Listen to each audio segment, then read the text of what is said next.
Singkat cerita, mereka semua hendak pergi meninggalkan desa tersebut karena kondisi saat ini sangat berbahaya. Setelah portal dibuka, secara diam-diam Zhang Yin justru kembali karena tidak ingin meninggalkan Xiao Er sendirian. Mereka yang sudah keluar baru menyadari Zhang Yin telah menghilang. Xiao Er sangat marah melihat ia masih kembali dan tidak pergi. Lalu Komandan Ling datang ke sana untuk menjemputnya pergi. Tetap saja Zhang Yin keras kepala dan ingin bersama Xiao Er menghancurkan titik spiritual. 你就不要再抢人所难了，麻烦你照顾好茵茵。走，我们跟上。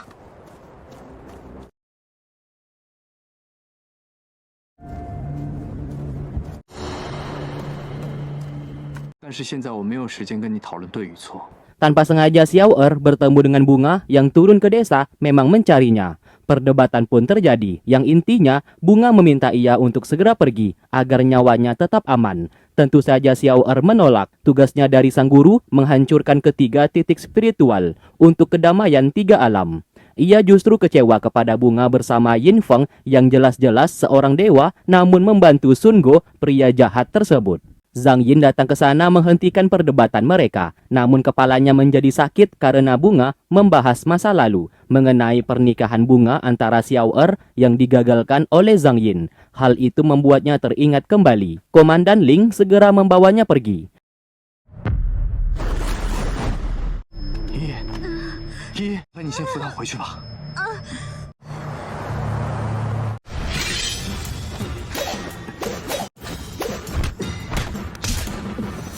Di sana Xiao Er menceritakan apa yang sudah terjadi kepada Zhang Yin. Mendengarkan itu, Bunga sangat terkejut. Mereka berdua meskipun saat ini sulit untuk bersatu, tetap saja berusaha untuk bersama.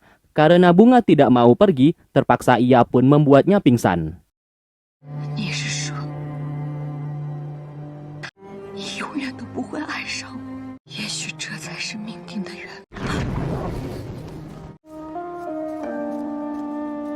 Di sana Komandan Ling meminta Xiao Er untuk jangan meninggalkan Zhang Yin. Apapun yang terjadi, ia harus menemaninya. Xiao Er lalu sadar, tidak seharusnya ia meninggalkan Zhang Yin dan segera pergi menemuinya. Di sana ia berjanji tidak akan pergi lagi dan akan membawanya kemanapun ia pergi. Tanpa sadar, Zhang Yin merasa senang diperlakukan seperti itu.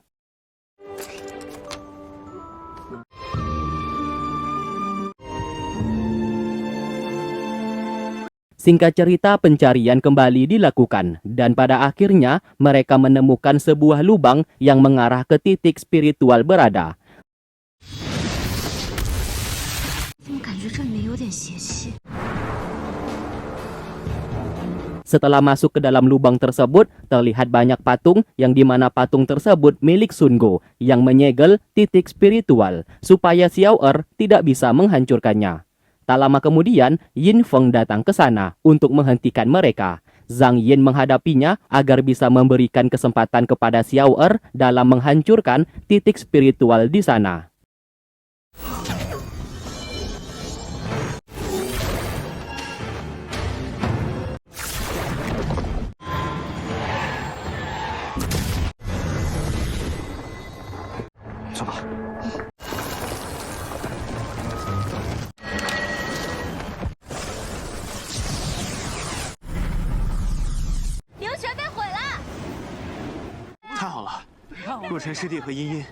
Sementara itu, Reki bersama Melati masih bertarung menghadapi pasukan milik Sun Go. Sesaat mereka melihat titik spiritual berhasil dihancurkan oleh Xiao Er yang membuat Sun Go bersama Luo Chen menjadi sangat kesal karena Yin Feng, si dewa buangan, gagal menghentikannya. Melampiaskan amarahnya, Luo Chen menyerang mereka berdua. Reki melindungi Melati sehingga ia yang terbakar.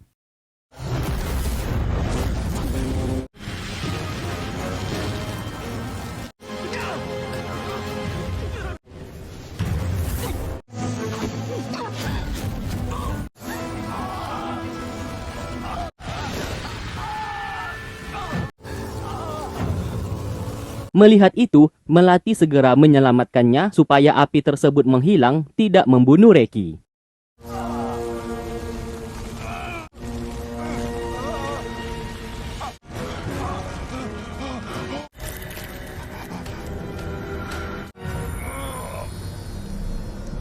Tak lama kemudian, Xiao Er datang membantu dan berhasil memukul mundur Sun Go bersama antek-anteknya.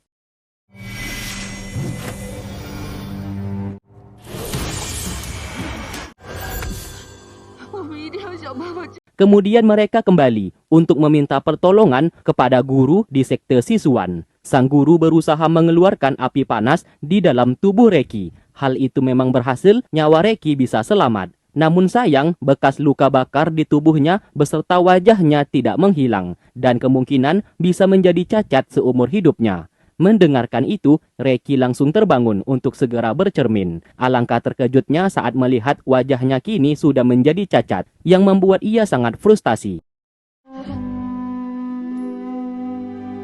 Melati berusaha menenangkannya namun ia tidak bisa. Karena merasa bersalah, ia pun pergi dari sana.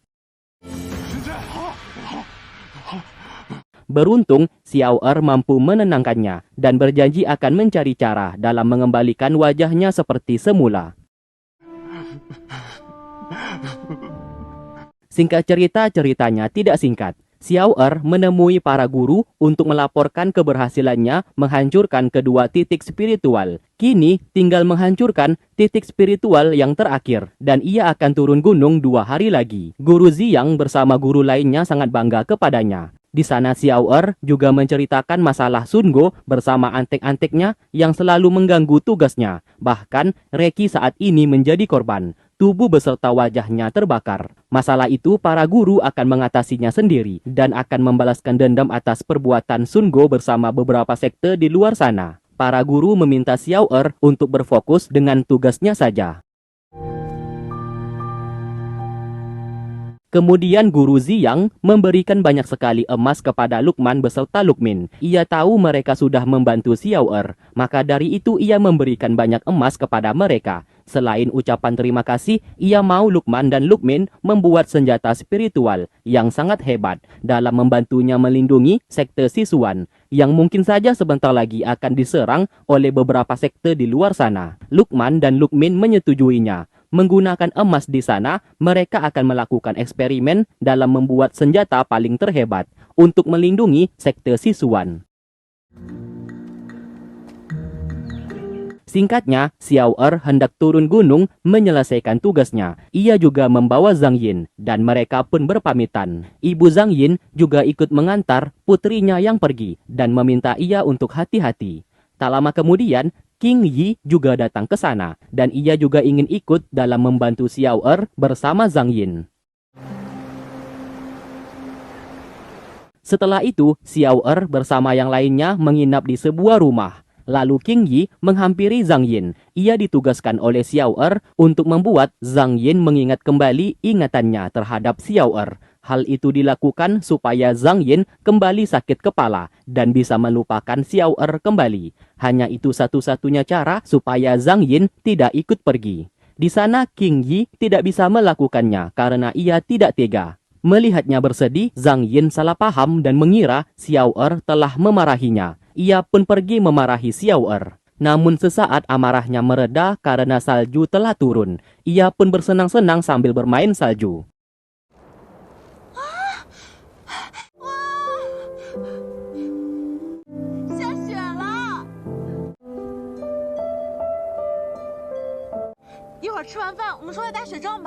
Terpaksa Xiao Er melakukannya sendiri. Ia pun menceritakan hubungan mereka berdua dan memaksa Zhang Yin untuk mengingatnya kembali. Dan benar saja, Zhang Yin secara perlahan mulai bisa mengingat kembali masa lalunya saat bersama dengan Xiao Er. Seketika kepalanya sakit dan hidungnya mengeluarkan darah.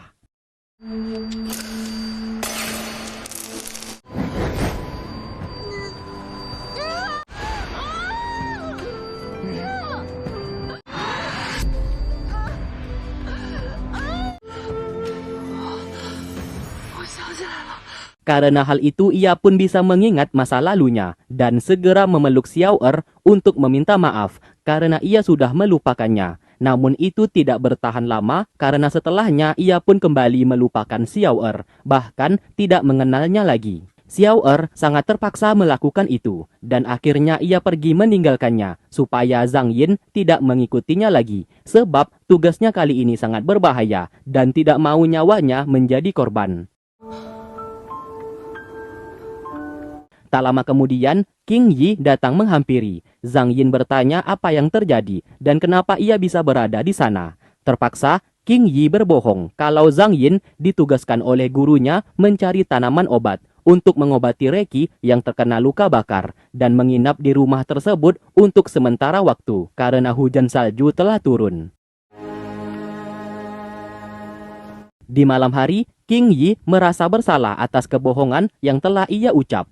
Ia pun tidak tega melakukan ini semua, lantas ia berencana menceritakan yang sebenarnya setelah Zhang Yin terbangun dari tidurnya. Sesaat, Zhang Yin bermimpi melihat Yin Feng bersama bunga menyerang Xiao Er dan hendak membunuhnya. Ia pun lantas menangis dan terbangun dari tidur. Karena hal tersebut, ia merasa heran siapa pemuda yang ia lihat di dalam mimpinya itu dan kenapa juga ia menangis. Di sana King Yi lantas menceritakan semuanya kalau Zhang Yin lupa ingatan. Pemuda yang di dalam mimpinya itu bernama Xiao Er. Apabila ingin bertemu dengan pemuda itu, ia siap membawanya. Tentu saja Zhang Yin ingin bertemu dan mereka pun segera pergi. 我现在就去召唤姨娘。好。 Sementara itu, Lukman bersama Lukmin menghalangi jalan Yin Feng. Mereka tidak akan membiarkannya lewat mengganggu Xiao Er. Setelah itu, Yin Feng kembali menyusul bunga yang ternyata Xiao Er telah tiba di sana untuk menghancurkan titik spiritual yang terakhir. 你是不听劝了。晴儿，他已经走火入魔。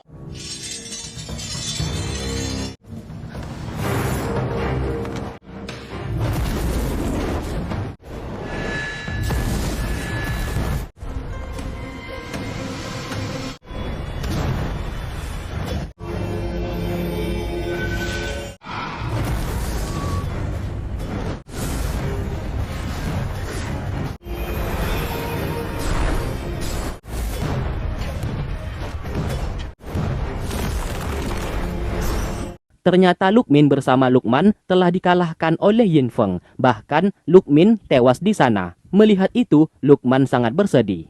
Zhang Yin lalu datang ke sana setelah mengetahui Xiao Er, pemuda di dalam mimpinya, sedang bertarung. Tanpa sadar, ia refleks langsung pergi untuk membantu.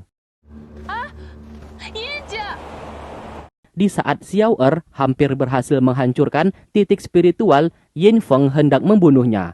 Tiba-tiba Zhang Yin melindunginya sehingga ia yang terluka. Xiao Er menjadi sangat marah dan menyerang Yin Feng. Tanpa sengaja mereka berdua terjatuh ke dalam lubang.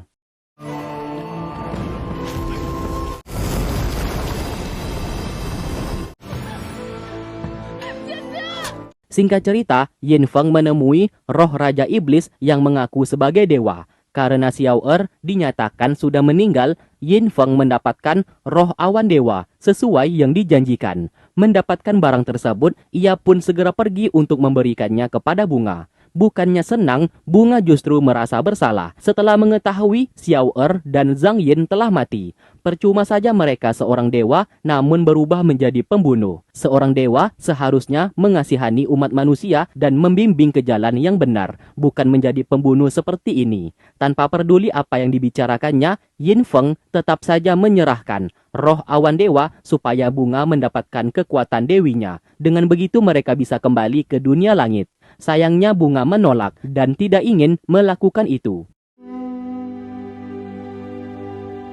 Sementara itu, Sun Go mengundang beberapa sekte untuk memulai kerjasama dalam menghancurkan sekte Sisuan yang dituduh sudah melindungi Xiao Er, titisan Raja Iblis, bahkan menghancurkan ketiga titik spiritual. Sun Go menuduh sekte Sisuan ingin menghancurkan ketiga alam. Alhasil, semua sekte terhasut oleh ucapannya dan bersedia bekerja sama untuk melakukan penyerangan.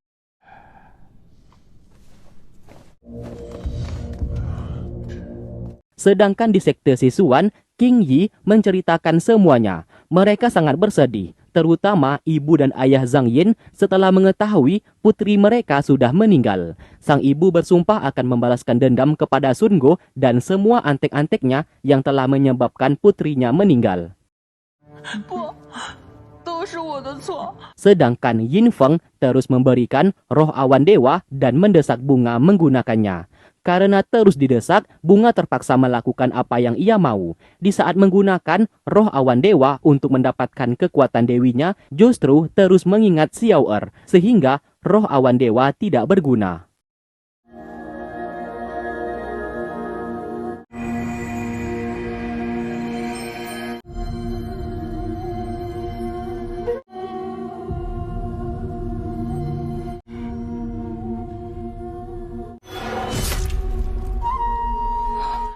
怎么会这样？刚刚不是明明…… Singkat cerita, Xiao Er terbangun dan telah berada di sebuah tempat antah berantah. Seorang bocah penduduk di wilayah tersebut, kita sebut saja namanya Gilang, menemukannya di sana. Saat bertanya seorang wanita yang bersamanya, Gilang menjawab kalau wanita yang dimaksud telah dibawa oleh kepala desa dan masih belum sadarkan diri. Mendengarkan itu, Xiao Er meminta Gilang untuk membawanya ke sana. Setelah bertemu kembali, Xiao Er sangat senang melihatnya baik-baik saja. Siapa sangka setelah apa yang mereka lewati selama ini, Zhang Yin berhasil mendapatkan ingatannya kembali saat bersama dengan Xiao Er. Bahkan ia juga mengingat alasan ia hilang ingatan karena air mata Dewi Nua. Xiao Er tentu saja sangat senang. 季若晨， Tiba-tiba luka di tubuhnya kembali kambuh, sehingga Xiao Er menggunakan api biru. Kepala desa yang melihat itu tiba-tiba sangat terkejut dan memberikan hormat karena pemuda yang mereka tunggu selama ini telah datang. 人呢？为什么我的蓝焰救得了自己？ Sementara di sekte Sisuan, Sun Go bersama antek-anteknya mulai menerobos pelindung sekte Sisuan untuk melakukan penyerangan.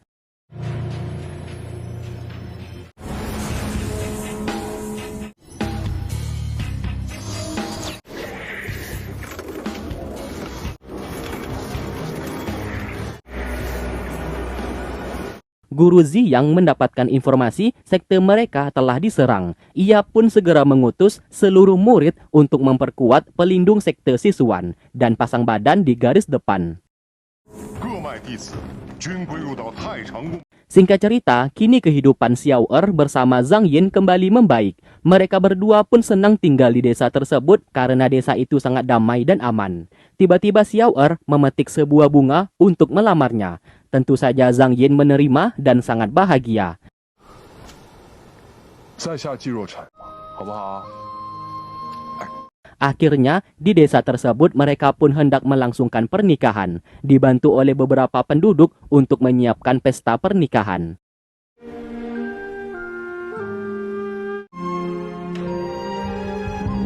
Setelah selesai menikah, semua orang bersenang-senang dan pesta berlangsung sangat meriah.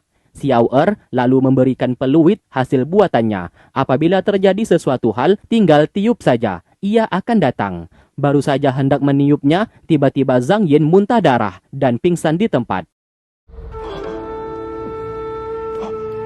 Kemudian ia dibawa kembali dan Xiao Er baru mengetahui alasan Zhang Yin bisa muntah darah karena obat yang diberikan oleh kepala desa bukan obat penyembuhan, melainkan sebuah ramuan untuk merangsang aura siluman di tubuh Zhang Yin. Jelas hal itu membuat Xiao Er mengancungkan pedangnya kepada kepala desa dan bertanya maksud tujuannya melakukan ini semua. Terkuak sebuah fakta, alasan kepala desa melakukan ini supaya Xiao Er tetap berada di sana dan menyelamatkan desa tersebut. Alasannya karena suatu peristiwa, tiba-tiba sebuah menara iblis yang tak lain adalah menara Asura muncul di laut tempat tinggal mereka. Setahun sekali menara tersebut menyerang desa mereka, menyebabkan para penduduk merasa khawatir. Maka dari itu, Xiao Er yang memiliki api biru dipinta menolong desa mereka. Sebab hanya api biru, titisan Raja Iblis yang dapat menghancurkan menara Asura. Mendengarkan hal itu, sesaat Xiao Er mulai teringat perintah Guru Ziwei yang memang menyuruhnya menghancurkan menara Asura. Maka dari itu ia bersedia menghancurkannya. 我都不同意。我早就听雨桐提起过了。请回吧。 Xiao Er segera pergi dan telah tiba di wilayah Menara Asura. Monster penjaga di sana langsung menyerang sehingga pertarungan tak dapat dihindari.